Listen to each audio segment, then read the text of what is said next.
আসসালামু আলাইকুম। আশা করি আপনারা সবাই ভালো আছেন।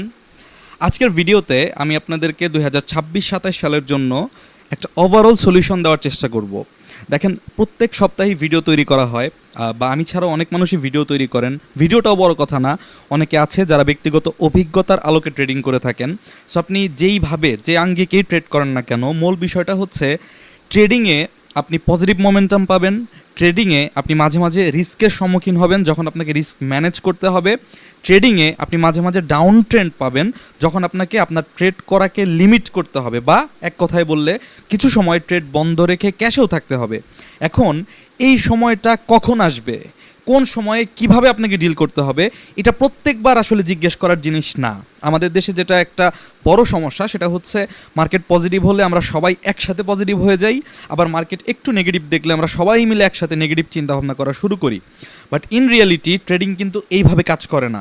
ট্রেডিং ট্রেন্ডের সাথে কাজ করে। যখন ডাউন ট্রেন্ড, তখন আপনি যত বেশি পজিটিভিটি দেখেন না কেন, সেটা শুধুমাত্র পুল ব্যাকই হবে। আলটিমেটলি তার গন্তব্য নিচের দিকেই হবে, সে লোয়াল্লো করবে। যখন কালেকশন জোন বা অ্যাকুমুলেশন, তখন আপনি যত বেশি প্রেডিকশনই করেন না কেন বা যত ওভার কনফিডেন্টই থাকেন না কেন, এই অ্যাকুমুলেশন জোন 3 মাসও হইতে পারে, 3 বছরও হইতে পারে। এই সময়টা আপনি অ্যানালাইসিস করে কখনোই ডিফাইন করতে পারবেন না যতক্ষণ পর্যন্ত না বাজারে লেনদেন বৃদ্ধি পায়। এবং 3 নাম্বারটা হচ্ছে আপ ট্রেন্ড। সো যখন কোনো একটা স্টকে বা কোনো একটা মার্কেটে আপ ট্রেন্ড চলে, তখন এর মাঝখানে মাঝখানে কারেকশন আসবে, এটা একটা স্বাভাবিক প্রক্রিয়া। বাট এই প্রত্যেকটা কারেকশনকে যদি আপনি ডাউন ট্রেন্ড হিসেবে ট্রিট করেন, বা এই ডাউন ট্রেন্ড ক্রিয়েট হওয়ার মতো সিগন্যাল যখন জেনারেট হয়, বা লাল কালারের ক্যান্ডেল যখন জেনারেট হয়, প্রত্যেকবার যদি আপনি কনফিউজড হয়ে যান যে এখন আমার কী করণীয়, তাহলে এই জিনিসটা আসলে আপনি কোনো ভিডিও দেখেও ম্যানেজ করতে পারবেন না, কোনো পেইড ট্রেনিং করেও ম্যানেজ করতে পারবেন না, ইভেন আপনি শুনেও ম্যানেজ করতে পারবেন না। সো এইটা ম্যানেজ করার জন্য আপনার একটা প্রিডিফাইন্ড ফর্মুলা থাকা লাগবে, একটা পরিকল্পিত ট্রেডিং প্ল্যান থাকা লাগবে, যেটার ভিত্তিতে মার্কেট যে ওয়েতেই যাক, আপনি আপনার দৃষ্টিভঙ্গিটা সেম রাখবেন এবং ওই দৃষ্টিভঙ্গিটা ব্যবহার করে মার্কেটের পরিস্থিতি অনুযায়ী আপনি রিয়্যাক্ট করবেন। এইটাই একটা প্রফেশনাল ট্রেডারের কাজ, বা কাজ হওয়া উচিত আসলে বেসিক্যালি। সো যাই হোক, আজকের ভিডিওতে আমরা 3 ধরনের ট্রেডিং নিয়ে কথা বলবো, এবং এটার শেষে আমি আপনাকে ইন্ট্রোডিউস করিয়ে দিব যে আপনি আসলে কোন ধরনের ট্রেডিংটা করবেন বা কোন ধরনের ট্রেডিংটা আপনার জন্য গুরুত্বপূর্ণ। এবং ফাইনালি একটা গুরুত্বপূর্ণ জিনিস আজকে আমি আপনাদেরকে বুঝিয়ে বলার চেষ্টা করব। কনসেপ্টটা নতুন কোনো কিছু না, পুরাতন জিনিসই, বাট আমি আমার মতো করে একটু ভিন্নভাবে বুঝিয়ে বলার চেষ্টা করব। সেটা হচ্ছে ইনভেস্টমেন্ট ট্রেডিং কী জিনিস এবং এটাকে কিভাবে করতে হয়। সো মূল টপিকে চলে যাচ্ছি। 3 ধরনের ট্রেডিংয়ের মধ্যে প্রথমে যে ট্রেডিংটার ধরন আমি বলার চেষ্টা করব, সেটা হচ্ছে মার্কেট যখন একটু রিস্কি অবস্থায় থাকে। যেমন গত সপ্তাহে লাস্ট উইকের যে ভিডিওটা দিয়েছিলাম 4 দিন আগে, ওই ভিডিওর মূল মেসেজই ছিল যে মার্কেটে যেই স্টকগুলোর ফরমেশন এই পজিশনে আছে, সেই ধরনের স্টক থেকে প্রফিট বুক করে কিংবা ক্যাশ সুইচ করে যেই ধরনের স্টকের কন্ডিশন এই মোমেন্টামে আছে, এই পজিশনে আছে, ওই ধরনের স্টকে একটু ডাইভার্ট হওয়া বা সুইচিং করার জন্য। এবং আমি এটাও বলেছিলাম যে এই অ্যাকুমুলেশন জোনের ভেতরে যদি কারো এন্ট্রি নিতে ইচ্ছা করে, সেটা তার ব্যক্তিগত সিদ্ধান্ত। আমি প্রফেশনালি কখনোই অ্যাকুমুলেশন জোনের ভেতরে ট্রেডিংয়ের জন্য এন্ট্রি নেওয়ার কথা বলি না, ওইটা ইনভেস্টমেন্টের এন্ট্রি হতে পারে। সো এই সুইচিংটা করতে গিয়েও তো নানা রকম সমস্যা, কারণ এই সুইচিং করতে গিয়ে কোন ধরনের স্টকে যাবেন, কোন সেক্টরে যাবেন, নানা রকম প্রশ্ন আসে। সো এই ফ্লোচার্ট দেখেও যদি আপনার কনফিউশন থেকে থাকে, আমি আশা করছি আজকের ভিডিওটা আপনার এই কনফিউশনটাকেও দূর করবে। সো এই 3 ধরনের ট্রেডিংয়ের মধ্যে আজকে প্রথম যে ধরনটা আমরা বুঝবো, সেটা হচ্ছে মার্কেটে বিভিন্ন সময় এরকম পরিস্থিতি আসে যখন আপনি শিওর না মার্কেট আলটিমেটলি কারেকশনে যাবে, না মার্কেট এখান থেকে জাস্ট 2 দিন ফল করে আবার উঠে যাবে। ওই সময়টাতে আমাদের যে মূল সমস্যাটা হয়, আমরা ক্যাশ করতে পারি না। আমাদের আবেগ কাজ করে, মনে হয় ক্যাশ করে ফেললে যদি আবার বেড়ে যায়, কারণ বিগত কয়েক সপ্তাহের অভিজ্ঞতা আপনাকে বলে যে তুমি তো এর আগের বার ক্যাশ করেছিলে, 2 দিন পরে আবার মার্কেট বেড়ে গিয়েছিল, এবারও যদি ওরকম হয়। সো এই একটা মেন্টালিটির কারণে আমরা ক্যাশ করতে পারি না। দ্বিতীয় প্রবলেম হচ্ছে, আপনি যদি ক্যাশ করেন, সেই ক্যাশটাকে আপনি আবার পরের দিন ক্যাশ আকারে রাখতে পারেন না। যখনই আপনি দেখেন মার্কেট একটু ভালো হওয়ার সিমটম তৈরি করতেছে, কিছু স্টক উঠে যাচ্ছে, আপনি সাথে সাথে ওই ক্যাশটাকে আবার ইংগেজ করে ফেলে আলটিমেটলি ব্লক হয়ে যান। সো এই 2টা প্রবলেমকে সমাধান করতে হবে। এক হচ্ছে ক্যাশ করতে পারি না, আর 2, ক্যাশ যদি করি সেই ক্যাশটাকে ফ্রি ক্যাশ আকারে রাখতে পারি না। তাহলে এর মাঝখানে সমাধানটা কি? সমাধান কিন্তু একটাই, যে আপনাকে রিস্কি স্টককে ক্যাশ করতেও হবে, এবং আপনি যেহেতু ক্যাশ রাখতে পারেন না, সেই ক্যাশটাকে ওই মুহূর্তে কোন স্টকের মধ্যে পার্ক করে রাখা যায়। অর্থাৎ আপনার পুঁজি হারানোর রিস্কটাও কমে গেল, পাশাপাশি আপনার মার্কেট যদি কোনো কারণে ভালো পারফর্ম করে, আপনার প্রফিট করার সম্ভাবনাটাও থাকলো। এই কাজটা যদি আপনি করতে পারেন তাহলে আপনি আপনার ব্রেনকে বোঝাতে পারবেন যে না আমি ক্যাশ করি এবং ক্যাশ করে আমি অল্টারনেট এই ধরনের স্টকে ফান্ড সুইচ করি। এটা হচ্ছে 1 নাম্বার ট্রেডিংয়ের ধরন, যেটাকে আমি বলতে চাচ্ছি এই স্ট্রাকচার, যেটা আমি গত সপ্তাহে আপনাদেরকে ভিডিও দিয়ে বলার চেষ্টা করেছি।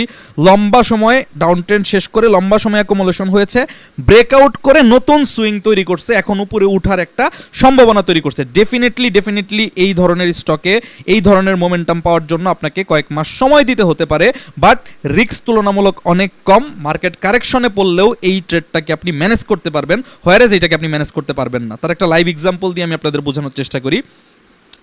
উদাহরণ হিসেবে বলতেছি, জাস্ট এই শেয়ারটা আপনাকে আগামীকালকে কিনতে হবে আমি এরকম কোনো কিছুই বলতেছি না, উদাহরণ হিসেবে শিক্ষামূলক ওয়েতে আপনাকে বোঝানো হচ্ছে। এটা হচ্ছে এনআরবি ব্যাংকের একটা চার্ট। আমি কোনোভাবেই আপনাকে বলছি না যে এই স্টকটার ট্রেডিংয়ের টার্গেট 15 টাকা, না আমি এটা বলতেছি না। আমি আপনাকে ট্রেন্ড বোঝানোর চেষ্টা করতেছি, শুধু এই জিনিসটুকু খেয়াল করেন। এই শেয়ারটা এখান থেকে শুরু করে এই পর্যন্ত আনুমানিক 6 মাস সময় নিয়ে একটা ডাউন ট্রেন্ড কমপ্লিট করছে। যেই ডাউন ট্রেন্ডের টপে যখন ছিল স্টকটার প্রাইস ছিল 16 টাকা এবং যখন বটম তৈরি করছে স্টকটার প্রাইস হয়েছে 4 টাকা 90 পয়সা, প্রায় 4 ভাগের 1 ভাগ প্রাইসে নেমে আসছে। এখন এটাকে আপনি পজিটিভলি দেখবেন না নেগেটিভলি দেখবেন না, মার্কেট ভালো খারাপ বলবেন আমি জানি না, বাট ইন রিয়ালিটি একজন প্রফেশনাল ট্রেডারের কাছে যদি আপনি জিজ্ঞেস করেন এটাই মার্কেটের বৈশিষ্ট্য বা এটাই হওয়ার কথা। ট্রেডিং স্টকে ঘটনা এটাই ঘটবে, যখন ডাউন ট্রেন্ড থাকবে আপনি এই স্টকের মধ্যে যত অ্যানালাইসিসই করেন, যত কিছুই অ্যাপ্লাই করেন না কেন, উচিত হচ্ছে ডাউন ট্রেন্ডের শেয়ারে ট্রেড না করা। পরবর্তীতে কি, পরবর্তীতে একটা লম্বা সময় ধরে একটা নির্দিষ্ট প্রাইস রেঞ্জের মধ্যে আপ ডাউন করে অ্যাকুমুলেশন করবে। খেয়াল করেন এই শেয়ারটার দিকে যদি আমরা আসি, আমরা দেখতে পাই মোটা দাগে 5 টাকার উপর থেকে নিয়ে উপরের দিকে 7 টাকা 50 পয়সা রেঞ্জ পর্যন্ত। আমি বক্স তৈরি করে দেই আপনাদের দেখতে এবং বুঝতে একটু সুবিধা হবে। ধরেন এই রেঞ্জটা, এটা তো লিকুইডিটি সুইপ করছে, এটা বাদ দিচ্ছি। এই অংশটা দেখেন 5 টাকা 50 পয়সা থেকে 7 টাকা 30 পয়সা পর্যন্ত এই স্টকটার একটা অ্যাকুমুলেশন জোন। আমি আপনাদেরকে ইতিপূর্বেও শিখিয়েছিলাম না, বেসিক্যালি শিখিয়েছিলাম কথাটা কেমন হয়ে যায়। এইখানে একটা সুইং তৈরি করছে এবং এই সুইংটা তৈরি করার পর পরবর্তীতে এখানে একটা হায়ার হাই তৈরি করছে। যখন এই ধরনের হায়ার হাই তৈরি করে তখন ওই স্টকটাকে ওয়াচ লিস্টে নিয়ে আসার জন্য বলা হয়, ট্রেডিংয়ের জন্য, ট্রেডিংয়ের ওয়াচ লিস্টে ঢুকবে। এরপর এই শেয়ারটা যখন নিচের দিকে নামতে থাকে, অনেক দূর পর্যন্ত নামতে পারে, কন্ডিশন হচ্ছে কোনোভাবেই এই স্টকটা নতুন করে লোয়ার লো তৈরি করতে পারবে না। অর্থাৎ 4 টাকা 90 পয়সার যে প্রাইস রেঞ্জটা সে বটম হিসেবে তৈরি করেছিল, কোনোভাবেই এটা নিচে যেতে পারবে না। যদি এটা নিচে চলে যায় তাহলে অ্যানালাইসিস ভুল ছিল, অ্যানালাইসিসটা ইনভ্যালিড হিসেবে গণ্য হবে। যদি সেটা না হয়, বটম তৈরি না করার আগেই 4 টাকা 90 পয়সার উপরেই যদি ঘোরা শুরু করে, তখন আমরা দেখব যে কোনো স্ট্রাকচার তৈরি করে কিনা, কোনো প্রপার স্ট্রাকচার তৈরি করে কিনা, যেখানে আমরা এন্ট্রির স্কোপ খুঁজে পাবো। কারণ যদি আপনি সেটা না করেন, সমস্যাটা যেটা হবে, আপনি তখন এন্ট্রি নিতে পারবেন এই ব্রেকআউটের পর। কবে এই লেভেলটা ব্রেক করবে, এরপরে আবার রিটেস্ট করবে, তারপরে আপনি এন্ট্রি নেবেন, ততক্ষণে আসলে হাফ ট্রেন্ড শেষ হয়ে যাবে। সো এটা করা যাবে না। যেটা করতে হবে, ওয়াচ লিস্টে রেখে নিচের থেকে আপনাকে খুঁজতে হবে ইনভার্টেড হেড অ্যান্ড শোল্ডার আছে কিনা, কোনো ক্লাসিক্যাল চার্ট প্যাটার্ন আছে কিনা, ইলিওট ওয়েব দিয়ে আপনি ওয়েব কাউন্ট করে ধরতে পারেন কিনা, এসএমসি অ্যাপ্লাই করেন, হারমোনিক অ্যাপ্লাই করেন, হোয়াট এভার আপনি পছন্দ যেটা করেন সেটা আপনি অ্যাপ্লাই করেন, বাট আপনি দেখবেন কোনো এন্ট্রি সিগন্যাল আপনি এখানে পান কিনা। এবার যদি একটু জুম করে ছোট টাইম ফ্রেমে একটু চলে আসি, ডেইলি বেসিসে খেয়াল করেন এই শেয়ারটা এই লেভেল থেকে যখন কালেকশন হচ্ছে, এই প্রত্যেকটা জোন, এটা সরিয়ে দিচ্ছি, এই প্রত্যেকটা ক্যান্ডেলে ভলিউম আস্তে আস্তে বেড়েছে। এরপর একটা সেল প্রেশার দিয়ে আবার একটা নির্দিষ্ট প্রাইস রেঞ্জে কালেকশন করা হয়েছে। এরপরে এই পুরা জোনটাতে গ্র্যাজুয়ালি ভলিউম ইনক্রিজ হয়ে ফাইনালি একটা স্ট্রাকচারের ব্রেকআউট আমরা দেখতে পাচ্ছি। এটা কিন্তু কোনো মানে আপট্রেন্ডের বুলিশ স্ট্রাকচারের ব্রেকআউট না, এটা একটা বেসিক শর্ট টার্মের ছোট টাইম ফ্রেমের একটা অ্যাকুমুলেশন জোনের ব্রেকআউট, নাথিং এলস। সো আপনি যদি প্রাইস রেঞ্জ চিন্তা করেন, প্রাইসের বটমটা ছিল আসলে 5.5 টাকার দিকে, আর বর্তমান প্রাইস রেটটা হচ্ছে 6 টাকা 30 পয়সা। তার মানে এটা কিন্তু কোনো বড় টাইম ফ্রেমের আপনার অ্যানালাইসিস বা বড় টাইম ফ্রেমে অনেক উপরে গিয়ে ব্রেকআউট করছে এরকম কোনো কিছু না, একদম বটমেই এখন পর্যন্ত আছে। এটা দেখানোর উদ্দেশ্য কি? এটা দেখানোর উদ্দেশ্য হচ্ছে আপনার হাতে থাকা যে শেয়ারগুলো এরকম রেঞ্জে আছে, আপনি ভয় পাচ্ছেন মার্কেট পড়ে গেলে এখান থেকে ফল করতে পারে, ওই ধরনের শেয়ারকে, আমি এনআরবি ব্যাংকের কথা বলতেছি না, আমি বারবার রিপিট করতেছি, এরকম আপনি ব্যাংক সেক্টরে 4-5টা পাবেন, এরকম আপনি খুঁজলে অন্য সেক্টরেও পাবেন, ফার্মাসিউটিক্যাল সেক্টরেও পাবেন। আমি বোঝানোর চেষ্টা করতেছি স্টকের ধরন। সো এখন ধরেন মার্কেট লাল, এখন আগামীকাল মার্কেট লাল থাকার কারণে যদি কোনো কারণে এই শেয়ারটা আরও 10-20 পয়সা কমে পাওয়া যায়, 6 টাকা 10 পয়সা, 6 টাকা 20 পয়সা এরকম রেঞ্জে যদি পাওয়া যায়, তাহলে এই ব্রেক অফ স্ট্রাকচার বা প্যাটার্ন ব্রেকআউট, এটা ব্রেক অফ স্ট্রাকচার না, প্যাটার্ন ব্রেকআউটটাকে ফলো করে 6 টাকার নিচে স্টপ, এটা আসলে স্টপ লস কী বা ধরবেন, তারপরেও ভদ্রতা এবং ডিসিপ্লিন থাকার জন্য স্টপ লসের কথা বলতেছি। লেটসে 6 টাকায় স্টপ লস ধরে 6 টাকা 20 পয়সায় যদি এই স্টকটার এন্ট্রির পরিকল্পনা কেউ করে, এরপরে যদি এই স্টকটা ফল করে ইন্ডেক্সের কারণে, এই স্টকটা কত দূর পর্যন্ত ফল করতে পারে এটা একটু খেয়াল করেন। এই স্টকটার লাইফ টাইম লো বা অ্যাকুমুলেশন জোন হচ্ছে এইটা। সো এইরকম একটা জোনের মধ্যে আপনি যদি এই স্টকটাকে পিক করার চিন্তা ভাবনা করতে পারেন, তাহলে এই স্টকটা কতটুকু রিস্ক থাকবে। আমি বলতেছি না এই স্টকটা বেস্ট স্টক ফর ট্রেডিং, কোনোভাবেই এই স্টকটা ট্রেডিংয়ের জন্য বেস্ট স্টক না, কারণ এই স্টকটাকে আপনার এন্ট্রি নিলে সময় দিতে হবে, পালতে হবে, পুষতে হবে, লালন পালন করে বড় করতে হবে, কারণ এখনও ট্রেন্ড তৈরি হয় নাই, ফার্স্ট সুইং তৈরি করার একটা পজিশনে সে আছে। এটা দেখানোর উদ্দেশ্য হচ্ছে যখন আপনি কোনো একটা স্টকের এইরকম পজিশনে আসেন এবং মার্কেট আপনাকে বিভ্রান্ত করার চেষ্টা করতেছে, আপনি কনফিউজড মার্কেট উপরে উঠবে নাকি সময় নেবে নাকি একটু কারেকশন হবে, তখন আপনি এই সমস্ত স্টক থেকে ফান্ড সুইচ করে এই রকম পজিশনে কেবল শুধুমাত্র সে এন্ট্রি সিগন্যাল জেনারেট করতেছে যে স্টকগুলো পান, সেই স্টকগুলোর দিকে আপনি মনোনিবেশ করতে পারেন। আমি কখনোই বলতেছি না যে এই রেঞ্জের ভেতরে থাকাকালীন সময় এটা উপরের দিকে ব্রেকআউট দিবে নাকি নিচের দিকে ব্রেকআউট দিবে, এটা কনফার্ম না হয়ে আগেই আপনি শিওর হয়ে যে এটা উপরেই উঠবে মনে করে আপনি এন্ট্রি নেবেন না, এটা আমি কোনোভাবেই বলতেছি না। সো এটা হচ্ছে এক ধরনের ট্রেডিং, যেটার মানে যখন মার্কেটে ক্রাইসিস মোমেন্ট তৈরি হবে এই ধরনের স্টকেই আমরা সারা জীবন ট্রেড করব যখন মার্কেট ভালো থাকবে। সেটা আপনি নাও করতে পারেন, আমি আমারটা বলছি, প্রফেশনাল অ্যাপ্রোচটা আপনাকে শেয়ার করছি। যখনই বিপদ দেখবেন তখন এই ধরনের শেয়ার থেকে ফান্ড সুইচ করে নতুন এন্ট্রির ক্ষেত্রে এই ধরনের শেয়ারে আপনি এন্ট্রি করতে পারেন। এগেইন এই শেয়ার সেল করে এইটা নতুন এন্ট্রি করা কিন্তু জরুরি না, জরুরি তখনই যখন আপনি এখানে রিস্ক ফিল করতেছেন এবং আপনি ক্যাশ রাখার জন্য অভ্যস্ত না, আপনি ক্যাশ রাখতে পারেন না, আপনাকে কোনো না কোনো শেয়ারই কিনতে হবে, আদারওয়াইজ আপনি ক্যাশটা রাখতে পারবেন না, ভুল করে আবার এরকম একটা স্টকে কিনে বিপদে পড়ে যাবেন। সেই সমস্যাটার সমাধান হচ্ছে এটা, যার একটা লাইভ উদাহরণ আপনাদেরকে দেখানো হলো। আর যদি টার্গেট নিয়ে কথা বলেন, এটা লং টার্ম টার্গেট, এটা 2027 সালে হতে পারে, পরেও হতে পারে, আরও বেশিও সময় লাগতে পারে। এটা নিয়ে কথা বলার জন্য আমি ভিডিও তৈরি করি নাই, আমি বোঝানোর চেষ্টা করছি একটা স্টক যখন লম্বা ডাউন ট্রেন্ড শেষ করে তারপর একটা লম্বা সময় ধরে অ্যাকুমুলেশন হয়, এই দুইটা জিনিস যখন কমপ্লিট হয়ে যায় এবং নতুন ট্রেন্ড যখন শুরু হয়, ওই শেয়ার 6 মাস 1 বছর আপ ট্রেন্ডে থাকে, ওই শেয়ার কখনোই ইন্ডেক্স লাল হয়েছে দেখে বা আপনি মনে করতেছেন দেখে সামান্য একটু আপ ট্রেন্ডে উঠে তারপর আবার নতুন করে ডাউন ট্রেন্ডে চলে যায় না, যদি অ্যাকচুয়াল মার্কেট ডাউন ট্রেন্ডে চলে না যায়। সো এখন পর্যন্ত আমাদের অ্যাকচুয়াল মার্কেট বা ইন্ডেক্স ডাউন ট্রেন্ডে চলে যায় নাই। সো এই ধরনের স্টকগুলোর ক্ষেত্রে যদি আপ ট্রেন্ড শুরু হয় তাহলে সেই আপ ট্রেন্ড ডেফিনেটলি এই পর্যন্ত যেতে অনেক সময় লাগবে, কিন্তু কখনোই এই পর্যন্ত না গিয়ে এই স্টকটা একটু বেড়ে লোয়াল্লো করবে না। এই জিনিসটা মাথায় রাখলে আপনি সেফ ট্রেড করার অপরচুনিটি খুঁজে পাবেন। সেকেন্ড অপশন, একটা গেল 3 ধরনের ট্রেডিংয়ের মধ্যে।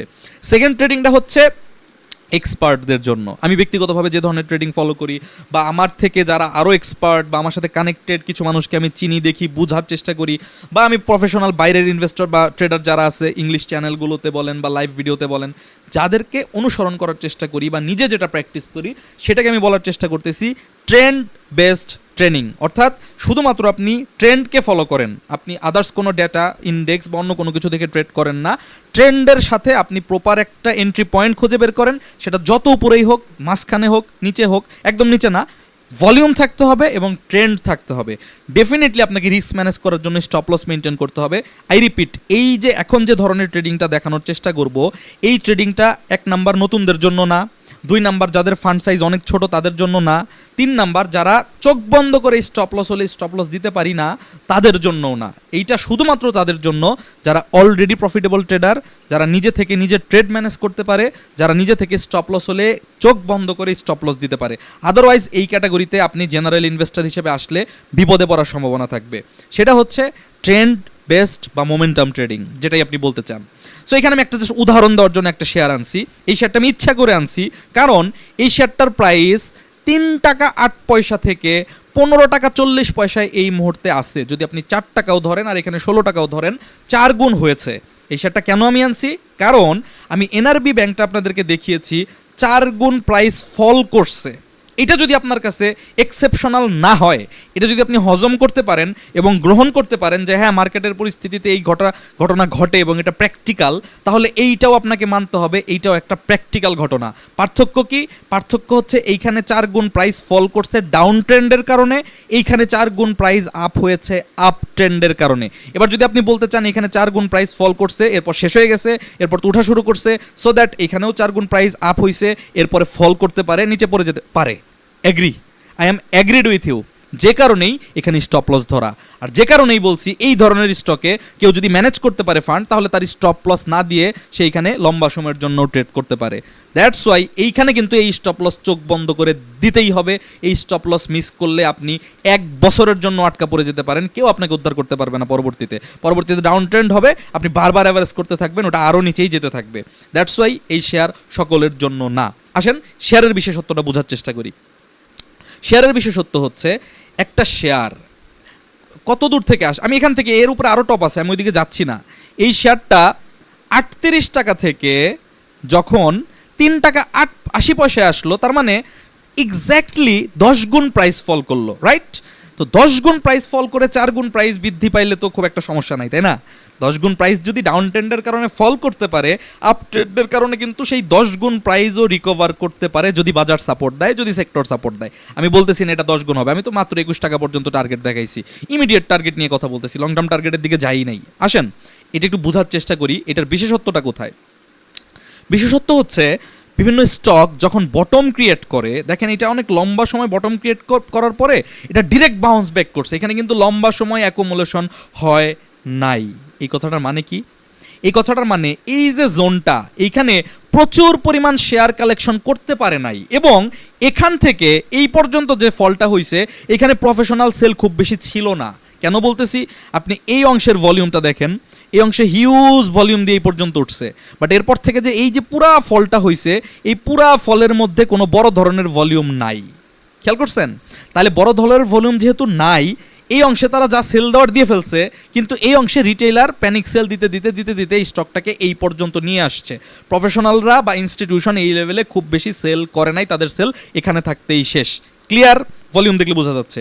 এবার এইখান থেকে যখন বাড়া শুরু করছে, যেহেতু রিটেইলার এই লেভেলে সেল দিয়ে ফেলছে, বেশিরভাগ অংশ সেল দিয়ে ফেলছে, এই অংশে খুব অল্প পরিমাণে কালেক্ট করছে, এই অংশটাতে মার্কেটে খুব বেশি সেলারই নাই। বোঝার চেষ্টা করেন, এই অংশে মার্কেটে খুব বেশি সেলারই নাই। যেহেতু এই অংশে মার্কেটে খুব বেশি সেলার নাই, তাহলে ইনস্টিটিউশন কালেক্ট করবে কার কাছ থেকে? ইনস্টিটিউশন তো বড় বড় পরিমাণে এখানে বাই করতে পারবে না।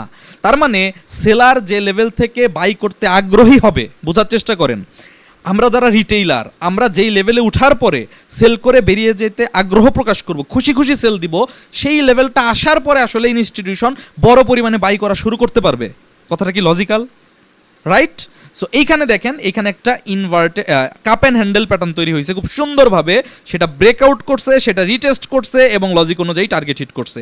এইখানে একটা আপট্রেন্ড শেষ, বাট এই অংশটা যদি খেয়াল করেন, এইখানে প্রচুর পরিমাণ বাইসেল হয়েছে। কারণ যারা এই পুরা লেভেলে শেয়ার কালেক্ট করছে, এই লেভেলে আমরা রিটেইলাররা যখনই 3 দিন সাদা হয়ে সবুজ হয়ে 2 দিন লাল হয়েছে, ভয়ে সেল করে দিছি, আবার 3 দিন লাল হয়ে সবুজ হয়ে একটা লাল হয়েছে, ভয়ে সেল করে দিছি, এই পর্যন্ত উঠে একটা লাল হয়েছে, ভয়ে সেল করে দিছি। এবং এই অংশগুলোতে ইনস্টিটিউট প্রচুর পরিমাণে বাই এবং সেল দুইটাই করছে।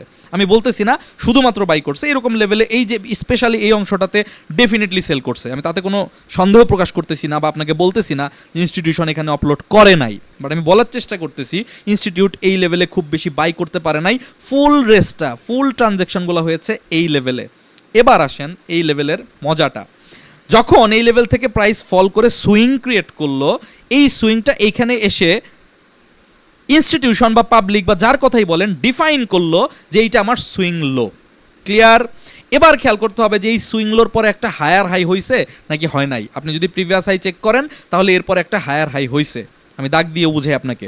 দেখেন হায়ার হাই হয়েছে, স্টকের রুল অনুযায়ী যখনই হায়ার হাই হয়েছে তখনই এই স্টকটা আমার ওয়াচ লিস্টে চলে আসবে, আমি কিন্তু বাই করব না, কারণ এটা ব্রেকআউট মনে করে এখানে যারা বাই করবে তারা ট্র্যাপ হয়ে যাবে। এবার আমার দেখার বিষয় লোয়ার লো হয় কিনা।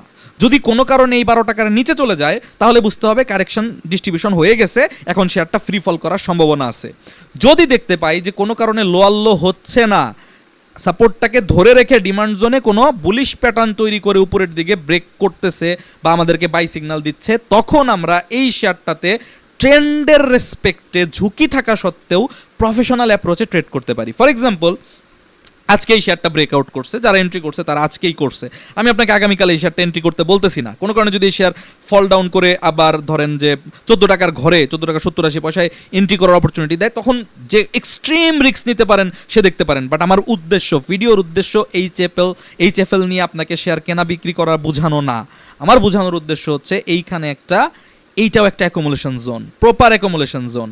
এই অ্যাকুমুলেশন জোনে শেয়ার কালেকশন হয়ে আজকে একটা ক্লাসিক্যাল প্যাটার্নের ব্রেকআউট দিয়েছে এবং এইখানে লিকুইডিটি সুইপ থেকে শুরু করে যা যা প্রয়োজন একটা স্ট্রাকচার তৈরি করার জন্য অলমোস্ট সব কিছুই সাকসেসফুলি হয়েছে। এবার ধরেন আমার ক্ষেত্রে যদি চিন্তা করেন, আমি যদি এই স্টকটা কিনি 6 টাকা 20-30 পয়সায় এবং এটা যদি 6 টাকার নিচে নামে, আমি কিন্তু এই 4% লসে এটা সেল করে বেরোয় যাব, কারণ আমি কিন্তু লং টার্ম ইনভেস্টর না। আমি এই শেয়ারকে কিন্তু 5 টাকায় নামলে অ্যাভারেজ করবো না, আমার এই হ্যাবিটটা নাই।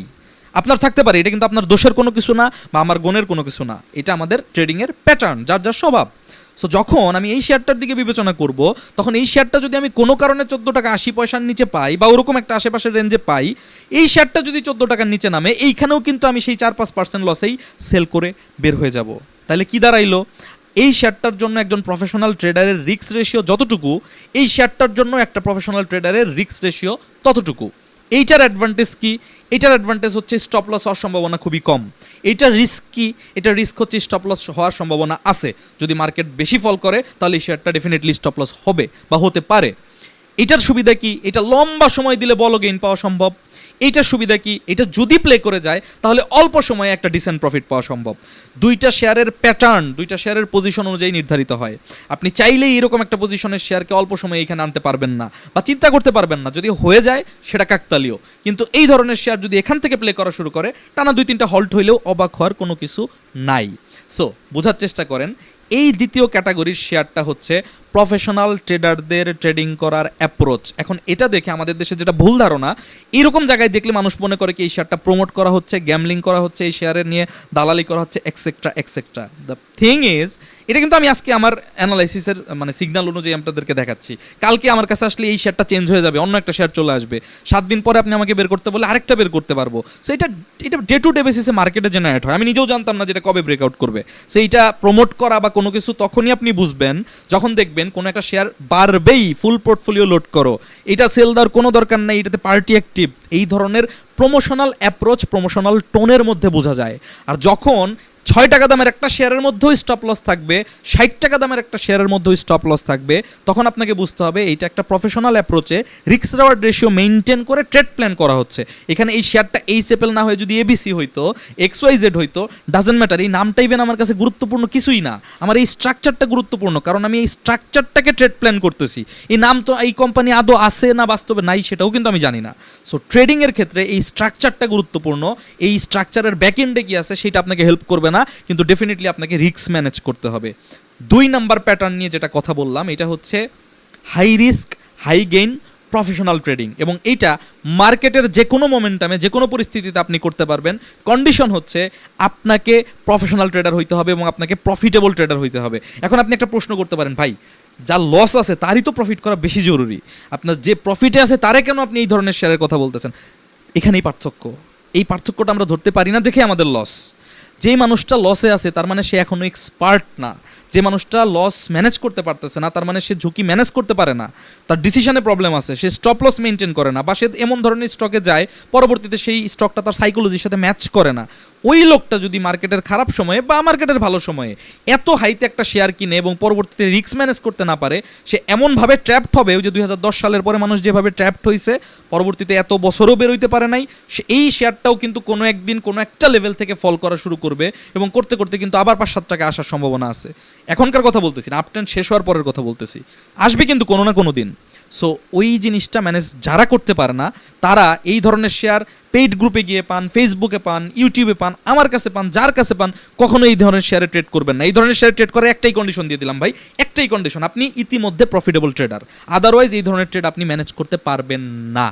বলছিলাম 3 ধরনের ট্রেডের কথা, এবং 3 নাম্বার যে শেয়ারটার কথা, যে ধরনের ট্রেডের কথা আমরা বলবো সেটা হচ্ছে ইনভেস্টমেন্ট ট্রেডিং। ইনভেস্টমেন্ট ট্রেডিংটা মূলত আমি ব্যক্তিগতভাবে মনে করি আমাদের দেশে রিটেল বিনিয়োগকারীদের যে ধরন, যে স্বভাব, যে প্র্যাকটিস, যে হ্যাবিট, তাতে করে তাদের প্রত্যেকেরই আসলে ইনভেস্টমেন্ট ট্রেডিং করা উচিত। বাট প্রবলেম হচ্ছে এই ক্যাটাগরির মানুষ 80% মানুষের মধ্যে 50% মানুষই চলে আসে এই ধরনের রিস্কি ট্রেডিংয়ের মধ্যে। কারণ কি, অ্যানালিস্ট এটা করতে পারবে ভাই, অ্যানালিস্ট যে সে তো এটা করার জন্য প্র্যাকটিস করতেছে, সেইটাই সারাদিন রাত দেখতেছে, সেইটাই শিখতেছে। আমি আজকে আপনাকে 3টা ধরনের শেয়ারের 3টা পজিশন দেখাই দিলাম, কালকে দেখাই দিতে পারবো, গত সপ্তাহে দেখাই দিছি, অথচ আপনি তো আমাকে বলেন ভাই একটা স্টক দেন, ভাই একটা স্টক দেখান। তাহলে আপনাকে আমাকে এই জায়গাটাতে অন্তত পক্ষে এই শেয়ারের ক্ষেত্রে আপনি তো মিলাতে পারবেন না, মেলানো তো উচিত না। আমি আমার কথা বলতেছি না, প্রত্যেকজন অ্যানালিস্ট যারা হাউসে চাকরি করে বা যারা ব্রোকার হাউসে ব্যাংকে চাকরি করে, মার্চেন্ট ব্যাংকে চাকরি করে, ফিনান্সিয়াল ইনস্টিটিউশনে চাকরি করে, বা অ্যানালাইসিস করে, ভিডিও তৈরি করে, ট্রেনিং করায়, এরা আর রিটেইলাররা কখনো এক না। হ্যাঁ, একজন রিটেইলার চেষ্টা করতে করতে ট্রেনিং করার পরে, প্র্যাকটিস করার পরে একটা সময় তার লেভেলে কিংবা তার চাইতে হায়ার লেভেলেও চলে যেতে পারে। ওইটাতে যাওয়ার পরে আপনাকে এইখানে আসতে হবে। আপনি শুরুতে ওইখানে চলে গেলে এটা আপনার জন্য রিস্কি হবে। ইনভেস্টমেন্ট ট্রেডিংটা হচ্ছে আপনাদের জন্য বেস্ট অপশন। এখন এই যে এইখানে আবার টার্গেট লিখলেই আমাদের দেশে বিপদ। দেখেন, এই শেয়ারের টার্গেট 41 টাকা না। হ্যাঁ, এই শেয়ারের টার্গেট 41 টাকা না, এই শেয়ারের লং টার্ম টার্গেট 41 টাকার থেকে আরও বড় হওয়ার সুযোগ আছে। বাট আমি পাবলিক ভিডিওতে টার্গেট নিয়ে কথা বলে নিজেও লজ্জিত হতে চাই না, আপনাকেও বিভ্রান্ত করতে চাই না। কারণ এত লম্বা সময়ের টার্গেট আপনি ক্যাচও করতে পারবেন না। আপনি এই প্ল্যানে যদি কোনোভাবে এই শেয়ারের দিকে তাকান, তাহলে পরবর্তীতে আপনি বিভ্রান্ত হয়ে আমাকে খারাপ বলবেন। সো আমি টার্গেট নিয়ে কথা বলতে চাচ্ছি না, টার্গেট বোঝাচ্ছিও না। আপনি একটু খেয়াল করেন, আমি একটু ডেইলিতে আগে আসি না, আমি আপনাকে উইকলিতে আগে বুঝাই। শেয়ারের পজিশনটা দেখার চেষ্টা করেন একটু। ধরেন লেটসে আমি কথার কথা, আমি তো উইকলিতে আছি, তো যারা বটম খুঁজেন তারা তো এইটুকু নিশ্চয়ই বুঝেন যে আসলে আমরা বটমে গেলে ইন্ডিকেটরগুলোতে চেক করার চেষ্টা করি ডাইভারজেন্স আছে কিনা। যদি এই শেয়ারটার দিকে তাকান, এখানে ডাবল ডিগ্রি ডাইভারজেন্স আছে। যারা বুঝেন না, 2টা ডাইভারজেন্স পাশাপাশি ক্রিয়েট হলে সেটাকে বলা হয় ডাবল ডিগ্রি ডাইভারজেন্স। যারা ইলিওট ওয়েভ দিয়ে করেন কিংবা অন্য কোনো প্যাটার্নে করেন, আপনি যে কোনো ধরনের মোমেন্টাম ইন্ডিকেটর দিলে এইখান থেকে ডাইভারজেন্স হওয়া শুরু করছে, টিল নাও সে আপার মোমেন্টামেই আছে। প্রাইস এখানে সে স্টেবল হয়ে গেছে আর নিচে কোনো লো তৈরি করে নাই। বাট পার্থক্যটা কোথায় দেখেন? পার্থক্যটা হচ্ছে এইখান থেকে ইন্ডিকেটর পজিটিভ হওয়া শুরু করছে। বাট এটা ছিল 2024 সাল, আজকে 2026 সাল। তাহলে ইন্ডিকেটর এখান থেকে এইখানে আসলেই পজিটিভ হয়ে গেছে। এখন আপনি যদি 2024 সালের অক্টোবর মাসে কিনতেন, আজকে 26 সালের এই জুলাই আগস্ট মাসে এসে আপনি শেয়ার রাখতে পারতেন? আর যদি রাখতে পারেনও, আপনার রেজাল্টটা কী ছিল? কোনো রিটার্ন ছিল কি? ছিল না। সো ডাউন ট্রেন্ডের সময় কোনো ইন্ডিকেটরের সিগন্যাল আসলেও ডাউন ট্রেন্ড শেষ হয়ে গেছে এটা নিশ্চিত না হওয়া পর্যন্ত কখনো ট্রেড প্ল্যান করা উচিত না। এবার আপনি আমাকে এটাও জিজ্ঞেস করতে পারেন, এখন আপনি কিসের ভিত্তিতে বলতেছেন যে ডাউন ট্রেন্ড শেষ হয়ে গেছে, বা ডাউন ট্রেন্ড শেষ হয়ে গেছে এরকম কোনো ইঙ্গিত কি আপনি পাচ্ছেন কি না? দেখেন, যখন আপনি একটা স্টককে দেখবেন, আপনাকে ব্যাক এন্ডে ওই স্টকের সেক্টরটাকে দেখতে হবে, পাশাপাশি মার্কেট স্ট্রাকচারটা এখন কি আছে, ইন্ডেক্সের মোমেন্টাম এখন কি আছে, ভলিউম কেমন হচ্ছে, অর্থনীতিতে শেয়ার বাজারের অবস্থানটা এখন কি, মানুষ কিভাবে দেখতেছে শেয়ার বাজারকে, সব কিছু মিলিয়ে চিন্তা করতে হয়। আপনি হুট করে জাস্ট বলে দিলাম যে ডাউন ট্রেন্ড শেষ হয়ে গেছে, ব্যাপারটা তো এরকম না। হ্যাঁ, ইন্ডিকেটর অনেক আগেই কনফার্ম করছে ডাউন ট্রেন্ড শেষ হয়ে গেছে, এবং আপনি যদি মূল্যায়ন করার চেষ্টা করেন তাহলে দেখা যাচ্ছে যে 2025 সালের জুন থেকে এই বছরের জুন পর্যন্ত টানা 1 বছরের মধ্যে এই শেয়ারটা 16 টাকায় একটা বেস তৈরি করে ফেলছে, যার নিচে সে কখনো উইকলি বেসিসে যায় নাই। সো আপনি ইন্ডিকেটরে আসেন, চার্টে আসেন, যে জায়গাতেই আসেন, স্টকটা আপ ট্রেন্ড মানে ডাউন ট্রেন্ড শেষ করছে এইরকম একটা ইন্ডিকেশন আমাদেরকে দিচ্ছে। আর আপনি যদি ট্রেন্ড লাইন বা যে কোনো প্যাটার্ন দিয়ে চিন্তা করেন, তাহলে এই শেয়ারটা এখনো পর্যন্ত ট্রেন্ড অ্যাক্টিভ করে নাই, পিওর বটমে আছে, পিওর কালেকশন জোনে আছে, এন্ট্রি পয়েন্টে আছে লং টার্ম বেসিসে। এটা কিন্তু উইকলি চার্ট, উইকলি চার্টের রেজাল্ট কয়েক মাসে আসবে, কখনোই কয়েক সপ্তাহে আসবে না। আসেন একটু ডেলিতে গিয়ে আমি আপনাকে মূল পয়েন্টটা বোঝানোর চেষ্টা করি। মূল পয়েন্টটা হচ্ছে বেসিক্যালি এই স্টকে স্টপ লসের কিছু নাই, তবে যেহেতু এই স্টকটা অনেক বেশি ফান্ডামেন্টাল স্টক না, সো একটা স্ট্যান্ডার্ড পজিশনে যেখানে স্টপ লস হওয়া উচিত 16 টাকা 80 পয়সায় একটা স্টপ লস দেখানো হয়েছে, এই জাস্ট, টেনশনের কোনো কিছু নাই। এখন এই শেয়ারটাকে আপনি অনেকভাবে চিন্তা করতে পারেন। আপনি যদি আমাকে বলেন এই শেয়ারটার টার্গেট কত, তাহলে আমি আপনাকে বুঝাইতে পারবো যে রিটেইলারের টার্গেটটা কিভাবে হয়। এখন দেখেন, এই ক্যান্ডেলেই কিন্তু একটা বড় এন্ট্রি সিগন্যাল আছে এই ক্যান্ডেলে। এরপর থেকে যখন রিটেস্ট আসছে, এরকম জায়গাতে মানুষ কিনছে, আপনি কিনেন না কিনেন, আমি কিনি বা না কিনি, এটা একটা এন্ট্রি জোন, বোঝা যাচ্ছে। সো যারা এন্ট্রি করছে তারা দেখতে পাচ্ছে এইটা হচ্ছে তার রেজিস্ট্যান্স বা সাপ্লাই জোন, এটা হচ্ছে তার রেজিস্ট্যান্স বা সাপ্লাই জোন। আমি বোঝানোর স্বার্থে 20 রাখছি, 10-20 পয়সা এদিক সেদিক হতে পারে। আবার যদি আপনি এইটাতে হাই ভলিউমে চলেও যান, আপনি এই সাপ্লাই মিস করতেই পারবেন না। এই সাপ্লাই আপনি মিস করতেই পারবেন না। এই কারণে এই যে 20 টাকা থেকে শুরু করে 21 টাকার যে জোনটা, এটা হচ্ছে শর্ট টার্ম রেজিস্ট্যান্স বা রিটেইলারের এক্সিট পয়েন্ট। যারা মূলত 16, 17, 18 টাকার নিচে স্টকটা কিনবে, 21 টাকা 20 টাকায় তারা 15%-এর আশেপাশে প্রফিট পেলে সেল করে বের হয়ে যাবে। এইটা হচ্ছে short term trading approach. Clear? আসেন, আপনি যদি পজিশন ট্রেড করতে চান, এই যে সুইংটা তৈরি হচ্ছে, এই সুইংয়ের অ্যাকচুয়াল রেজিস্ট্যান্স বা অ্যাকচুয়াল সাপ্লাই জোন হচ্ছে এইটা। ক্লিয়ারলি বলতেছি, এই সুইংয়ের অ্যাকচুয়াল সাপ্লাই জোন বা রেজিস্ট্যান্স বা যেটাই বলেন সেটা হচ্ছে এটা। এইখান থেকে সুইং তৈরি করে সে নিচের দিকে নামছে। এখানে গিয়ে ঘটনাটা কিভাবে ঘটে, এখানে গেলে এই এরিয়া থেকে কিছুদিন সময়ও নিবে, এখানে ইউজার বেরোবে, রিটেইলার বেরোবে, এরপরে ব্রেকডাউন দিয়ে তারপর আলটিমেটলি এই টার্গেটটা অ্যাচিভ করবে। এই যে টার্গেটটা 25-এর আশেপাশে, এই টার্গেটটা হচ্ছে পজিশন ট্রেডিংয়ের টার্গেট। যারা বলে বা আমরা যারা বলি, বা আমি নিজেও পজিশন ট্রেডিং খুব পছন্দ করি, খুবই পছন্দ করি।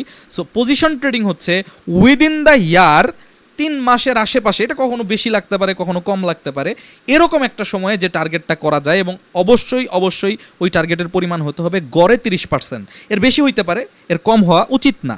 ব্যাংকের ক্ষেত্রে আপনি অনেক বড় টার্গেট রাখতে পারবেন না, ব্যাংকের ক্ষেত্রে 30% অনেক বড় একটা টার্গেট।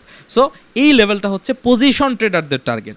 এবার যারা ইনভেস্টমেন্ট করবে, এইখানেও যদি আপনি আসেন, এই যে এনআরবিসিতে যে স্ট্রাকচারটা আপনার এখানে ছিল, আমি যদি এই স্ট্রাকচারটা দিয়ে আপনাকে বোঝানোর চেষ্টা করি, ব্যাপারটা কিন্তু মোরললেস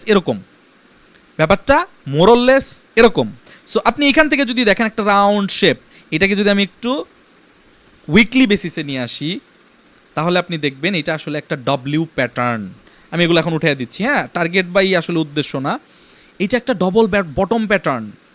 এখান থেকে খেয়াল করেন, এই হচ্ছে বটম তৈরি করলো, এই হচ্ছে আপনার কি বলে এটাকে নেকলাইন তৈরি করলো, এই যে ছোট ফরমেশনটা তৈরি করতেছে, এরপর এরকম হইতে পারে, এইটা হচ্ছে মেইন নেকলাইন।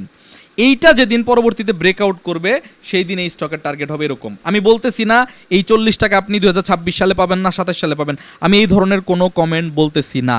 এই শেয়ারটা দেখানোর উদ্দেশ্য হচ্ছে যারা ইনভেস্টমেন্ট ট্রেডিং করতে চান, তাদের ক্ষেত্রে এই ধরনের পজিশনের শেয়ার খুঁজে বের করতে হবে, যেগুলো পিওর বটমে আছে, পিওর বটম থেকে ভলিউম টলিউম জেনারেট করা শুরু করছে, অনেক দিন রাইজ এখানে দেখেন ভলিউম গ্র্যাজুয়ালি ফল করে এখন আস্তে আস্তে স্পাইক দিতেছে। যাই হোক, এটা অনেক লম্বা আলোচনার বিষয়, এটা এক ভিডিওতে বুঝবেন না। এটা আমার ট্রেনিং ক্লাস যারা অ্যাটেন্ড করেছেন, ভলিউম অ্যানালাইসিস ক্লাসে বিস্তারিতভাবে বোঝানো আছে। এটা ট্রেনিংয়েরই টপিক, এটা আমি ভিডিওতে হয়তো বুঝিয়ে বলতে পারবো না, অনেক সময় সাপেক্ষ। বিষয়টা হচ্ছে এই ধরনের পজিশনে আপনি যদি স্টক খুঁজে পান, তাহলে সেই শেয়ারটা নিয়ে আপনি লম্বা সময় ধরে ট্রেডিংয়ের পরিকল্পনা করতে পারেন। কিভাবে? আমি আপনাকে কখনোই বলবো না, আমার স্বভাব থেকে অন্তত পক্ষে, যে আপনি শেয়ারটা 17 থেকে 18 টাকার ঘরে কিনেন এবং এই শেয়ারটা যেদিন 40 টাকায় যাবে আপনি সেল করে দিয়েন। কয়দিন লাগবে, কিভাবে হবে আমি জানি না, এরকম মেসেজ আমি আপনাকে দিতে চাই না। ইনভেস্টমেন্ট ট্রেডিংয়ের উপায়টা কি সেটা একটু বোঝানোর চেষ্টা করছি। খেয়াল করেন, আপনি প্রথমত যেটা করবেন সেটা হচ্ছে এই 20 টাকার এইখানে কখনো স্টক সেল করবেন না। যদি আপনার মনকে আপনি একান্তই বুঝাইতে না পারেন, তাহলে 20 থেকে 30% স্টক আপনি সেল করে দেন। এখানে গেলে সেল আসবে, কিন্তু এখানে সেল করে হচ্ছে মানে কিছু বলা ঠিক হবে না, নেগেটিভ কিছু বলবো না, বাট এইখানে সেল করে হচ্ছে দুর্বল ক্যাটাগরির ট্রেডার বা আনপ্রফেশনাল যে লোকজনগুলো আছে, যারা ট্রেডিংয়ের মিনিং বুঝে না, কখনো বড় প্রফিট করে অভ্যস্ত না, 5-10-15% প্রফিটেই তাদের অনেক বেটার মনে হয় মার্কেটটাকে, সেই জায়গাটাতে হচ্ছে এটা সেল করার জায়গা।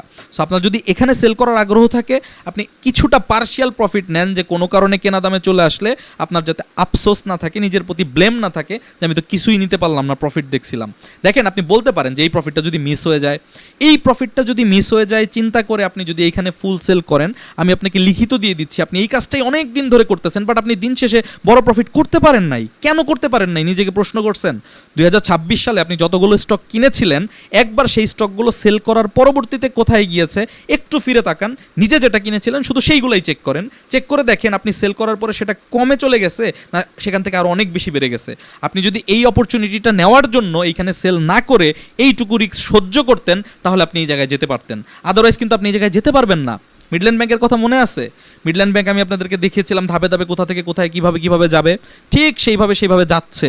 কিন্তু যারা 15 টাকা 50 পয়সায় কেনানো দেখানোর পর ওই 17 টাকায় সেল করে দিছিলেন, পরবর্তীতে কি কালেক্ট করতে পারছেন সবাই? কেউ হয়তো পারছেন, সবাই কিন্তু পারেন নাই। আলটিমেটলি কিন্তু 19 টাকা 50 পয়সায় যাওয়ার পর আপনি আফসোস করছেন যে টার্গেটগুলো আমি আগে থেকেই জানি, কিন্তু আমি পারলাম না। এই জিনিসটা পাওয়ার জন্য আপনাকে আসলে এই স্যাক্রিফাইসটুকু করতে হবে। আবার যখন আপনি প্রফেশনাল সাপ্লাই জোনে যাবেন, এটা হচ্ছে প্রফেশনাল সাপ্লাই বার, এটা এখানে গিয়ে আবার ফাইজলামি করার দরকার নাই। এরকম একটা জোনে যখন যায় তখন আপনি চাইলে ট্রেডিং করতে পারেন। কি ট্রেডিং করবেন? আপনি এই জায়গাটাতে থাকতে লেটসে 10,000 পিস শেয়ার কিনেছিলেন, এই রকম জায়গায় এই একদম প্রফেশনাল সাপ্লাই জোনে যখন যাবে তখন আপনি 6 থেকে 7,000 শেয়ার ছেড়ে দেন, ম্যাক্সিমাম অংশ, অল্প বলতেছি না, ম্যাক্সিমাম অংশ আপনি ছেড়ে দেন। আপনার টার্গেট থাকবে এবার দুইটা শেয়ারকে, দুইটা ঘটনা ঘটাইতে হবে। একটা হচ্ছে নিচের দিকে এসে 50% বা 61%-এর আশেপাশে, ফিবোনাচিতে 50% বা 61%-এর আশেপাশে এসে রিভার্সাল হয় কিনা। যদি রিভার্সাল হয় তাহলে এই লেভেলে ওই সমপরিমাণ শেয়ার সাথে আরও কিছু বাড়িয়ে, যেহেতু আপনি প্রফিট টেক করছেন, 6-7 হাজার সেল করছিলেন, এখানে আসলে আপনি 10,000 কালেক্ট করেন, পুনরায় করেন এবং এটা উপরে যেতে দেন। আবার আপনি কালেক্ট করবেন কোথায়? যখন এইখান থেকে রিটেস্ট দিয়ে আবার রিভার্সাল দিবে। কারণ কি? এইটা সাপ্লাই জোন বা রেজিস্ট্যান্স। সো এখানে যখন বাধা পাবে, নিচের দিকে আসবে, পরে যখন উঠবে, ব্রেকআউট করার পর আবার রিটেস্ট হবে। ম্যাক্সিমাম ক্ষেত্রে, সবসময় নাই হতে পারে, ম্যাক্সিমাম ক্ষেত্রে। তাহলে এইখানে আপনি 10,000 শেয়ার কিনলেন, এবার যখন উপরে চলে গেছে, কত দূর পর্যন্ত যাবে আপনি তো জানেন না। আমি আপনাকে বলতেছি না যে মাতবরি করে আপনি যে কোনো জায়গায় সেল করে দেন, সেল করে দিলে আপনি পুরো জার্নিটা ক্যারি করতে পারবেন না। এরপর যখন রিটেস্ট করে রিভার্সাল দিবে, এইখানে এবার আপনি 5,000 শেয়ার কিনবেন। এর আগে কিনছিলেন 10,000, 6-7 হাজার সেল করে দিয়ে সেই টাকাই আর কিছু ভরে আবার কিনছিলেন 10,000। যদি হাতে টাকা থাকে এই রিটেস্টে আবার কিনবেন সমপরিমাণ, যতটুকু টাকা আপনার আছে, এটা আমি ডিফাইন করতে পারবো না। এবং আলটিমেটলি আপনি যখন দেখতেছেন যে প্রফেশনাল সুইং হাই, যেটা আমার ট্রেন্ডের হাই, এটা কিন্তু একটা ট্রেন্ডের হাই, এটা কিন্তু স্টকের হায়ার হাই না, স্টকের হাই আরও অনেক অনেক উপরে। আমি ওগুলো নিয়ে কথাই বলতেছি না। সমসাময়িক যে ট্রেন্ডটা শেষ করছে, এই ট্রেন্ডটা যেদিন শেষ করবে আপ ট্রেন্ডের দিকে, সেই শেয়ার, এই স্টকটাকে এই 41 টাকার আশেপাশে যেতে হবে, 40 থেকে 46 টাকার জোনটাতে। হ্যাঁ, আমি রাউন্ড ফিগারে রাখার জন্য 41 ধরছি। আপনি বিশ্বাস করেন কি না আমি আপনাকে জোর করে বিশ্বাস করাতে পারবো না। আমি আপনাকে এটাও বলতেছি না এই শেয়ার 41 টার্গেটের ট্রেড নিয়ে আপনি রাখতে পারবেন, কারণ এই ধরনের শেয়ার 3 মাস স্লো থাকে, হঠাৎ করে 3টা হল্ট দেয়। আপনি চাইলেই এটাকে ম্যানেজ করতে পারবেন না, এখানে আপনি টাইমিং করতে পারবেন না। এখানে প্রফিট করার একমাত্র উপায় হচ্ছে ইনভেস্টমেন্ট ট্রেডিং অপশনে যেতে হবে, প্রত্যেকটা প্রফেশনাল সাপ্লাই জোন দেখে ওখানে কিছু আপলোড করতে হবে, পরবর্তীতে সুইং ক্রিয়েট করলে সেই সুইংয়ে আপনাকে রিকালেক্ট করতে হবে। যদি ব্রেকআউট করে, কখনোই ব্রেকআউটের সময় স্টক কিনবেন না। উঠতেছে উঠতে দেন, চলে গেছে চলে যেতে দেন, অন্য শেয়ারের দিকে তাকান। ব্রেকআউটের পরে যদি প্রপারলি সে রিটেস্ট করে রিভার্সাল করে, তখন আপনি স্টক কেনেন, আপনার বিপদের সম্ভাবনা কম থাকবে, স্টপ লসগুলো ছোট থাকবে। এবং এই পদ্ধতিটা যদি আপনি ফলো করেন, তাহলে আপনি ইনভেস্টমেন্ট করে, ইনভেস্টমেন্টের মূল যে অ্যামাউন্টটা 10,000, সেটা আপনি এখানে সেল করে আবার রিকালেক্ট করছিলেন, এটাকে হাতে রেখেই পরবর্তীতে এইখান থেকে যে আপনি প্রতি সুইংয়ে আপ ডাউন করতেছেন, ধরেন আপনি শুরুতে কিনছেন 10,000, পরে আবার কিনছিলেন 10,000, ওই পরবর্তী 10,000কে আপনি ট্রেডিং করেন। এইটা করলে অ্যাডভান্টেজটা কি হবে? এইটা করলে আপনি ট্রেডিংয়ের ম্যাক্সিমাম প্রফিটটা নিতে পারবেন। কেন নিতে পারবেন জানেন? শেয়ারের দামে আপনি ভলিউম অনুযায়ী বেশি প্রফিট পাবেন, ব্যাপারটা এরকম না, বাট সাইকোলজিক্যালি আপনি এমন একটা সাপোর্ট পাবেন, যেই সাপোর্ট আপনাকে কখনোই বিভ্রান্ত করবে না, যে সাপোর্ট আপনাকে কখনোই হতাশ হইতে দিবে না, যে সাপোর্ট আপনাকে কখনোই ইন্ডেক্স নিয়ে বিচলিত হইতে দিবে না। কারণ আপনার শেয়ারের বাই রেট 17 টাকা, এই লেভেলে আসতে আসতে বাই রেট 25 টাকা, যখন ব্রেকআউট করছে আরও বেশি। সো আপনি দেখতে পাবেন যে আপনার গড় বাই রেট 20 টাকা, যখন নিচে নেমে এখানে আসছে 26 টাকায়, আপনি নতুন করে আবার কিনতেছেন, ও যদি 2-3 টাকা বাড়ার পর আবার 2-3 টাকা কমেও, কোনোদিনও আপনার মনের মধ্যে বিন্দুমাত্র টেনশন বা ভয় জন্ম নিবে না। আপনি খুব ভালোভাবে এই স্টকের মুভমেন্টটা তখন দেখতে পাবেন। এখন আমাদের যে সমস্যাটা হয়, আমরা খুবই স্বল্প মেয়াদে ট্রেডিং করার কারণে, অতিরিক্ত স্বল্প সময়ের জন্য ট্রেডিং করার কারণে আমরা ছোটোখাটো 2-3টা লাল ক্যান্ডেল দেখলেই বিভ্রান্ত হয়ে যাই এবং আমরা আমাদের সিদ্ধান্তে অটুট থাকতে পারি না। একটা রিয়েল টাইম উদাহরণ দেই, সেটা হচ্ছে ফরচুন। এটা গত মাস থেকে আপনারা জানেন, আমি বিস্তারিত কিছু বললাম না। সেই শেয়ারটা সেই 14-15 টাকার লেভেল থেকে দেখানো শুরু করা আছে, 16 টাকায়ও ফলো আপ দেওয়া আছে। এখন কথার কথা, যে লোকটা এই শেয়ারটা 15 টাকায় কিনছে বা 16 টাকায় কিনছে, কে কিনছেন আমি জানি না, কিনছেন, উনার পজিশন এবং যারা নতুন করে কোনো একটা শেয়ার কিনবেন তার পজিশনটার মধ্যে পার্থক্যটা আসলে কি খেয়াল করেন। এই শেয়ারটা এখান থেকে ট্রেন্ড তৈরি করে এই পুরা টাইমটা হচ্ছে তার আরেকটা অ্যাকুমুলেশন জোন। হ্যাঁ, এই পুরা সময়টা হচ্ছে তার অ্যাকুমুলেশন জোন। এখানে ব্রেকআউট করে রিটেস্ট করে তারপর সুন্দর সুন্দর বাড়া শুরু করছে। এবার ধরেন ওই লোক এখানেই কিনছে, এখন এই শেয়ারটা উনি যদি সেল করে দিতে চায় তাহলে সেল করে দিতে পারে। এই 20 এবং 21 টাকায় যে একটা রিটেইল সেল আসবে, আমি অনেক আগে আপনাদের দেখা রাখছি, কারণ এটা হচ্ছে রিটেইলারের রেজিস্ট্যান্স। মানে প্রথম রেজিস্ট্যান্স যেটাকে বলে বা প্রথম টার্গেট যেটাকে বলে। সো এখানে একটা সেল আসবেই, আপনি বিশ্বাস করেন না করেন যেভাবেই চিন্তা করেন, এখানে একটা সেল আসবে, আপনি আগে থেকে সেটা জানেনও, ভিডিওতেও ছিল।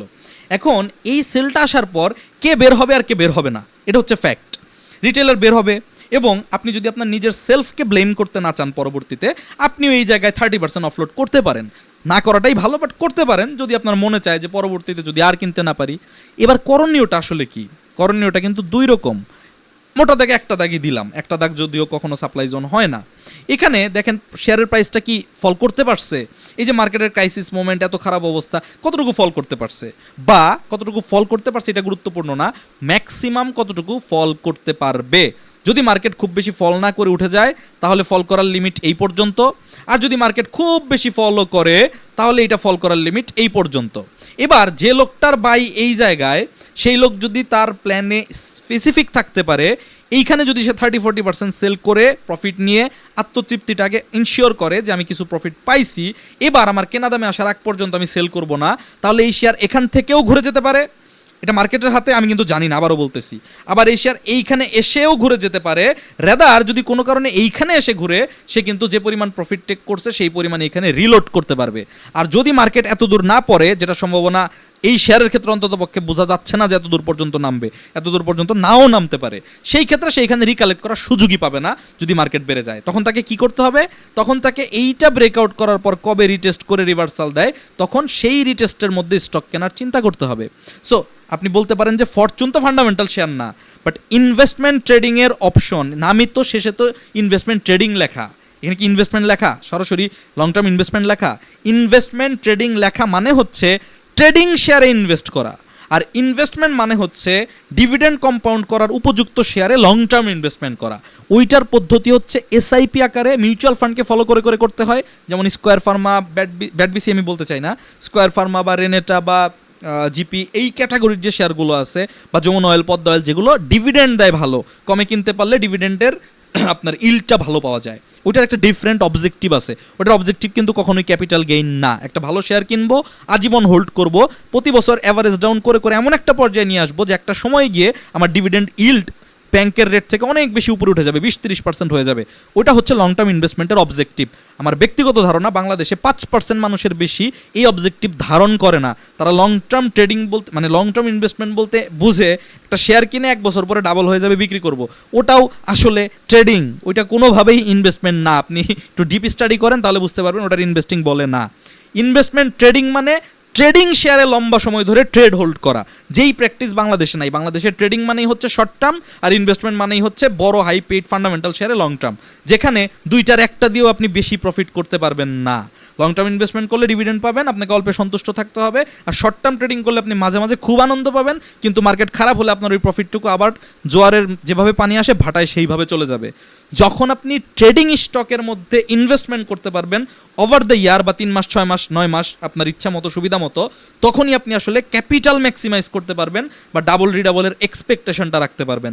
সো ওইটা বোঝানোর জন্য আপনাকে রূপালী লাইফের পজিশন দেখানো, রূপালী ব্যাংকের পজিশন দেখানো হইলো, আর ওটাকে রিয়েলিস্টিক পজিশনের সাথে ম্যাচ করিয়ে দেওয়ার জন্য ফরচুন দিয়ে ওই একই জিনিস বোঝানো হইলো।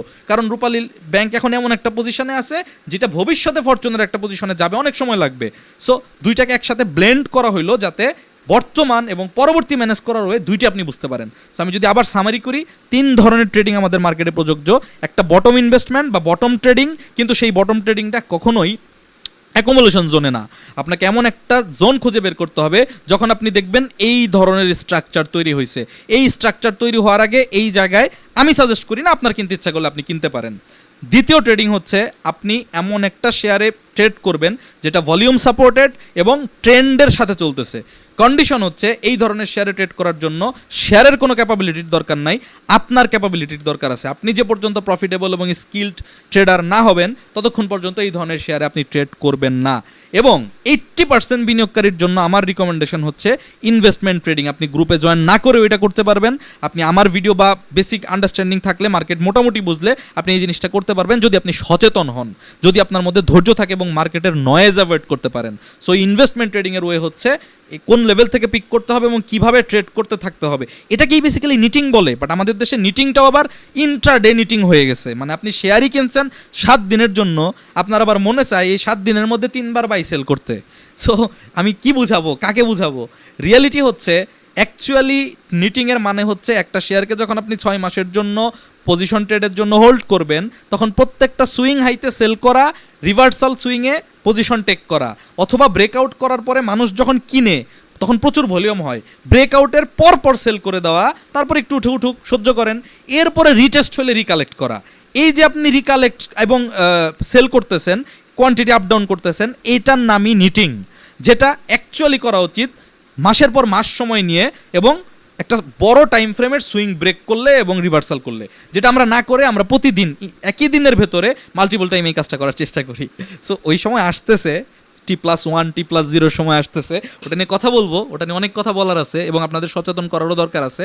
সো আপনাদের যদি আগ্রহ থাকে T+0 বা T+1 নিয়ে আমাদের প্রিপারেশন কেমন হওয়া উচিত, আমাদের বেনিফিট কী হবে, আমাদের ক্ষতি কী হবে, কাদের সতর্ক হওয়া উচিত, কাদের আসলে অ্যাগ্রেসিভ হওয়া উচিত, কীভাবে জিনিসটাকে ম্যানেজ করা উচিত, সো এই বিষয়ে আগ্রহ থাকলে T+0 T+1 নিয়ে কথা বলার জন্য আমার ভিডিওর কমেন্ট সেকশনে কমেন্ট করে জানাতে পারেন। আজকের ভিডিওর মূল অবজেক্টিভ ছিল আসলে 3 ধরনের ট্রেডিংয়ের সাথে আপনাকে পরিচয় করে দেওয়া, যাতে আপনি এই ভিডিওটার শেষে এসে নিজের পজিশন খুঁজে পান আপনি আসলে কোন ধরনের ট্রেডার। আপনি যদি খারাপ মোমেন্টামে এই ধরনের ট্রেডিংয়ে থাকেন, আপনি এটা ম্যানেজ করতে পারবেন না। আপনি যদি মার্কেটের লাল সময়ও এই ধরনের শেয়ারে থাকেন, আপনি সত্যিই ম্যানেজ করতে পারবেন। আর আপনি যদি লং টার্ম দৃষ্টিভঙ্গিতে ইনভেস্টমেন্ট ট্রেডিংয়ের জন্য মার্কেটকে দেখতে পারেন, শেয়ারগুলোকে দেখতে পারেন, তাহলে আমি আপনাকে বলে দিচ্ছি এই ট্রেডটা যখন আপনি পরিকল্পনা করবেন, তখন এই আগামী 1 বছরের জন্য আপনার ইন্ডেক্স দেখার আর কোনো দরকার নাই। এখন আপনি বটমে কিনে সময় দিয়ে রিস্ক ম্যানেজ করে ডিসেন্ট একটা প্রফিট করবেন কিনা এবং আপনার সাথে ম্যাচ করে কিনা, এটা বোঝাও আপনার জন্য জরুরি। আপনি এই ধরনের হাই রিস্কি শেয়ার চোখ বন্ধ করে স্টপ লস দিয়ে এক্সপার্টলি ম্যানেজ করতে পারেন কিনা, সেটা বোঝাও আপনার জন্য জরুরি। যদি এটা আপনি হন, তাহলে এটা আপনার জন্য, আদারওয়াইজ এগুলো আপনার জন্য না। এবং ফাইনালি আপনি যদি ইন্ডেক্স দেখে ট্রেড করতে না চান, আপনি যদি ওভার দ্য ইয়ার আপনার টাকাটাকে গেইন করাইতে চান, মার্কেটের নয়েজ থেকে, গ্রুপ থেকে, আমার কাছ থেকে, আমার ভিডিও থেকেও দূরে থাকতে চান, থাকেন, কোনো সমস্যা নাই। সেক্ষেত্রে আপনি এই ধরনের শেয়ারে পরিকল্পনা করতে পারেন। আমি শুধু শেয়ারের পজিশন বোঝানোর চেষ্টা করছি, কোনোভাবেই এটার মানে এই না যে আপনি রূপালী লাইফ বা রূপালী ব্যাংক কিনলে আপনি খুব ভালো করতে পারবেন। রূপালী ব্যাংকের বাইরে আরও অনেক ভালো ভালো ব্যাংক আছে। আমার উদ্দেশ্য ছিল চার্টের পজিশনের মাধ্যমে আপনাকে 3 ধরনের ট্রেডিংয়ের কনসেপ্ট বুঝিয়ে দেওয়ার চেষ্টা করা। যদি বুঝে থাকেন, কি বুঝলেন, কি জানতে চান, ভিডিওর কমেন্ট সেকশন কমেন্ট করে জানাতে পারেন। দেখা হচ্ছে আগামী ভিডিওতে। সে পর্যন্ত সবাই ভালো থাকবেন, সুস্থ থাকবেন। আল্লাহ হাফেজ, আসসালামু আলাইকুম।